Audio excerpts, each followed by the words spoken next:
tjekker lige motorolien, så vi er sikre på, at den ikke er tom.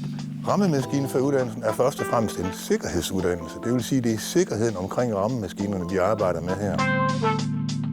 Vi synes, det er et stort tiltag, at det nu lykkes at få den her uddannelse i gang. Det var heller ikke bare lige at få sådan en uddannelse op at stå. Den røde minimum og den blå er maksimum, den står midt imellem. Det skal gøres igennem AMU-systemet jo. Vores kerneopgave, det er at løse den her slags opgave. Så derfor så er vi jo fantastisk glade for at blive inddraget i det her arbejde. Vi synes, at det er jo kernen af det, vi skal lave. Alle firmaer i Danmark, som har rammemaskiner, har haft et uheld af en eller anden slags. Vi tror med den her uddannelse, at vi kan lære noget af hinanden. De mennesker, der er kommet på det her kursus, det er alle sammen erfarne. Og det er faktisk et af kriterierne for overhovedet at komme på kurset. Men på trods af erfaring, så sker der uheld.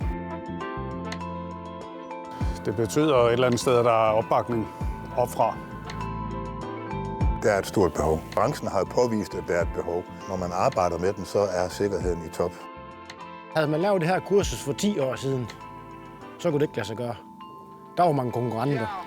Det er man altså ikke i dag på samme måde. Jeg vil mere kalde det konkurregaer. Så. Den her, det er altså en maskine, der koster 10-15 millioner. Så det bliver sådan et mix af, at vi kommer som enkeltfirmaer og leverer maskinen og kommer med eleverne. Jeg synes, det har været et rigtig godt kursus, og vi tager noget med hjem herfra alle sammen. Det har generelt været et godt kursus. Ja, det har det. Det var et godt rigtig godt kursus. Der har ikke været noget. Det har været positivt, helt klart. Hvis ikke vi havde haft den her samarbejdsmodel, som man jo har i Danmark, hvor DI Byggeri og AMU-systemet arbejder sammen med 3F osv. Hvis ikke vi har haft det system, så har vi ikke fået det her op at stå. Det kræver, at der er nogle mennesker bag, som vil det og har en plan for, hvordan det skal lykkes.